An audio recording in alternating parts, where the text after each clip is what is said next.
राजा हरिश्चंद्र की कहानी। दोस्तों, आज हम आपको भारतवर्ष के प्रतापी राजा हरिश्चंद्र के जीवन की कहानी के बारे में विस्तार से बताने वाले हैं। जब भी सत्य, निष्ठा और वचन देकर निभाने की बात होती है तो राजा हरिश्चंद्र के बारे में ज़रूर चर्चा की जाती है। राजा हरिश्चंद्र सूर्यवंश से संबंध रखते थे।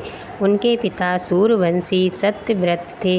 बचपन से ही राजा हरिश्चंद्र सच बोलने वाले और अपने दिए हुए वचन को हर हाल में पूरा करने वाले व्यक्ति थे। अपनी इस सत्य, निष्ठा और वचन को निभाने के संकल्प के कारण बहुत बार उन्हें मुसीबत का सामना भी करना पड़ा, लेकिन फिर भी हर हाल में वह अपनी सत्य निष्ठा को निभाने से कभी भी पीछे नहीं हटे। राजा हरिश्चंद्र बड़े हुए तो उनके अपने पिता के स्थान पर राजा बनाया गया। वह अपनी प्रजा का बहुत अच्छे से ख्याल रखते थे और सत्य वचन निभाने के लिए दूसरे व्यक्तियों को भी प्रेरित करते थे। उनकी इस सत्य निष्ठा की चर्चा हर जगह थी। जब उनकी इस सत्यनिष्ठा का पता देवताओं को लगा तो उन्होंने भी राजा हरिश्चंद्र की परीक्षा लेने की सोची। उन्होंने इस काम के लिए ऋषि विश्वामित्र को चुना। ऋषि विश्वामित्र ने ब्राह्मण के रूप में राजा हरिश्चंद्र के सपने में आकर पूरा राजपाट मांगा। राजा हरिश्चंद्र ने स्वप्न में ब्राह्मण को अपना पूरा राजपाट और राज सौंप दिया। एक दिन ऋषि विश्वामित्र राजा के दरबार में हाजिर हुए। उन्होंने राजा हरिश्चंद्र को स्वप्न की याद दिलाई जिसमें उन्होंने अपना सारा राजपाट ब्राह्मण को सौंप दिया था। विश्वामित्र ने कहा कि वह ब्राह्मण में ही था।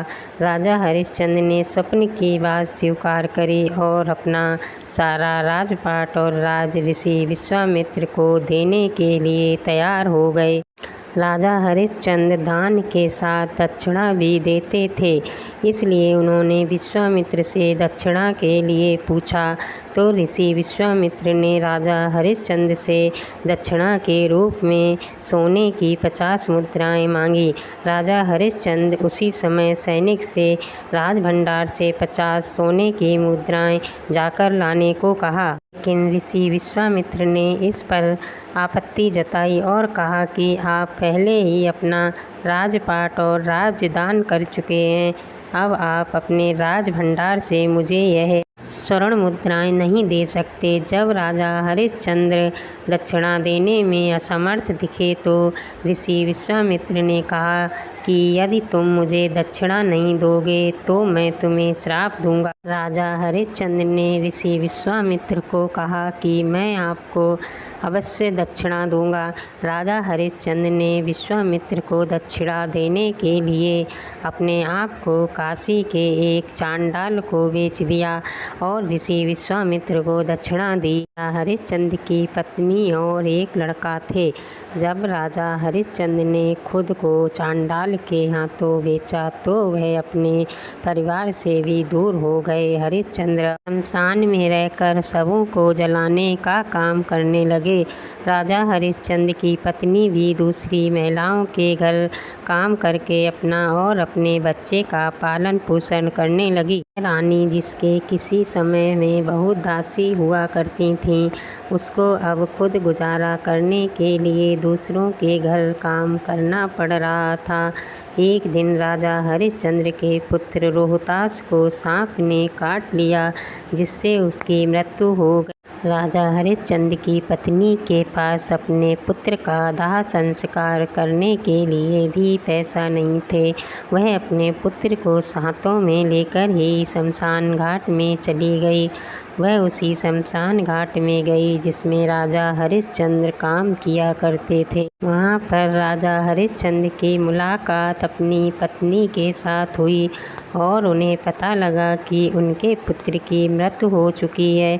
हरिश्चंद्र से उनकी पत्नी ने पुत्र के दाह संस्कार करने के लिए कहा, लेकिन राजा हरिश्चंद्र बिना कर लिए किसी का भी दाह संस्कार नहीं करते थे। यदि वे ऐसा करते तो मालिक के साथ धोखा होता, इसलिए उन्होंने अपनी पत्नी से भी अपने पुत्र का दाह संस्कार करने के लिए कर मांगा। हरिश्चंद्र की पत्नी के पास कर देने के लिए कुछ भी नहीं था। ऐसे ही उसने अपनी साड़ी का एक हिस्सा फाड़ करके रूप में हरिश्चंद्र को दिया। ऐसा करने पर वहाँ पर ऋषि विश्वामित्र और सभी देवतागण आ गए और आकाश से पुष्प वर्षा होने लगी। देवताओं ने राजा हरिश्चंद्र को कहा कि यह आपकी सत्यनिष्ठा की परीक्षा हो रही थी, जिसमें आप सफल हो रहे। इसके बाद राजा हरिश्चंद्र का पुत्र जीवित हो गया और राजा हरिश्चंद्र को पूरा राजपाट लौटाकर दोबारा राजा बना दिया गया। इस तरह राजा हरिश्चंद्र ने अपने वचन और सत्यनिष्ठा की मिसाल पूरी दुनिया में कायम कर दी, जिसको जन्मों जन्म तक याद किया जाएगा। हम उम्मीद करते हैं कि आपको हमारे द्वारा ऊपर दी गई जानकारी राजा हरिश्चंद्र स्टोरी इन हिंदी पसंद आई होगी। आप इस कहानी को अपने दोस्तों या रिश्तेदारों के साथ शेयर कर सकते हैं, जिससे वह भी राजा हरिश्चंद्र के बारे में जान सके। Please subscribe my channel.